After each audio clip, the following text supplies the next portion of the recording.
السلام علیکم، welcome to my channel. ہم ہیں حسینی۔ یہ ویڈیو ان لوگوں کے لیے ہے کہ جو شام غریبہ کے بارے میں بہت سارے سوالات کرتے ہیں کہ شام غریبہ کیا ہے، شیعہ شام غریبہ کیوں مناتے ہیں اور شام غریبہ میں لائٹس کیوں آف کی جاتی ہیں۔ شام غریبہ شیعہ مسلمانوں کی ایک نوحہ خوانی کی رات ہے جو 10 اور 11ویں محرم کے درمیان منائی جاتی ہے۔ لفظ شام کا مطلب ہے رات اور غریبہ کا مطلب ہے غریب یا مظلوم، یعنی کہ غریبوں کی شام۔ خاندان مصطفیٰ کے کٹ جانے کے بعد ان کے خاندان کی بے کسی کی شام، خاندان پیغمبر کے صحرا میں بے یار و مددگار ہو جانے کی شام، ایسی شام جس پہ اہل ایمان کی آنکھیں پانی اور دل خون کے آنسو روتا ہے۔ ایک طرح سے یہ رات کربلا میں اہل بیت کے مظلوم عوام کی قربانی اور رواداری کو واضح کرتی ہے، لہٰذا اس شام کو شام غریبہ کہا جاتا ہے۔ محرم کا 10واں دن امام حسین کے بعد ہونے والے سانحات اور فتنوں کی یاد سے بھرا ہوا ہے۔ 10 محرم کو پیش آنے والے واقعات کو یاد رکھنے اور ان کی یاد دلانے کے لیے اس دن کو خصوصی طور پر منایا جاتا ہے۔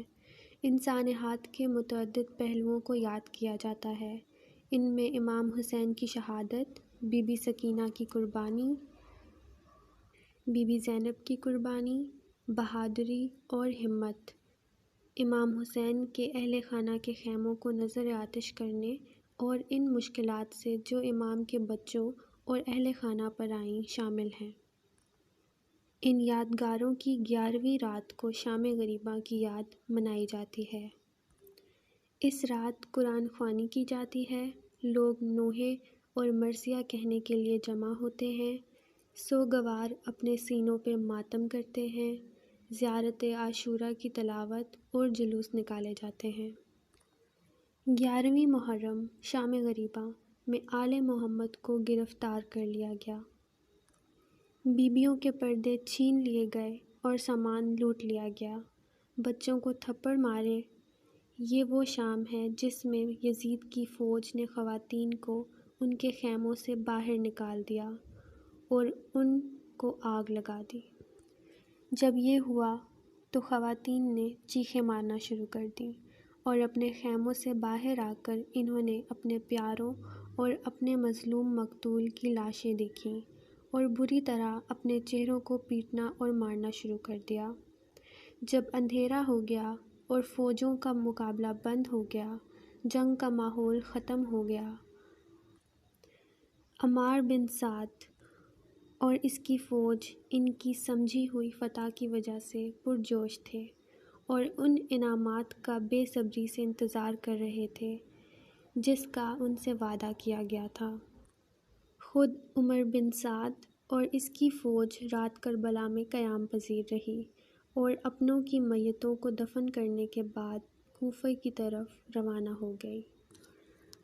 انہوں نے اپنے ساتھ امام حسین کی بہنوں، بچوں اور دوسری عورتوں اور بیواؤں کو بھی ان کے خیمے سے لیا۔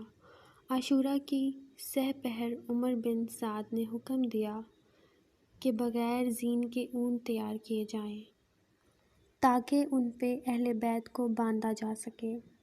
بتایا جاتا ہے کہ 11 محرم کی شام غریبہ بی بی زینب علیہ السلام نے اپنی نماز کی ادائیگی نہیں کی۔ اس کمزوری کو شکست دیتے ہوئے جس نے ان پر قابو پا لیا تھا، انہوں نے کھڑے ہونے کے بجائے بیٹھے ہوئے نماز پڑھی۔ شام غریبہ دوسرے ماتمی محفلوں کی طرح ہے جو عاشوراء کی یاد دلاتے ہیں، اس فرق کے ساتھ کہ اس محفل میں لائٹس آن نہیں کی جاتی اور صرف چند موم بتیوں کی روشنی ہوتی ہے۔ اس سوگ کی یاد میں بچوں اور نوجوانوں کو عاشوراء کے دن پیش آنے والے واقعات کے نمونے کے طور پر استعمال کیا جاتا ہے۔ اس اجتماع کا مقصد امام حسین علیہ السلام کے اہل خانہ کے بے گھر ہونے کی یاد دلانا، بچوں اور ان قیدیوں کی جو لوگ جنگ سے بچ گئے اور بے شمار مصیبتوں سے گزرے، جو عاشوراء کی شام کو صحرائے کربلا میں رات کے اندھیرے میں کسی قسم کی حفاظت اور تحفظ کے بغیر رہے۔ شام غریبہ پر نوحے نہایت آہستہ اور سکون سے پڑھے جاتے ہیں۔ بعض اوقات نوحے کے لیے ہر کوئی بیٹھ جاتا ہے اور اسے پڑھتا ہے، اور دوسری منزل کے لیے ہر ایک اس کی تلاوت کے لیے اٹھ کھڑا ہوتا ہے۔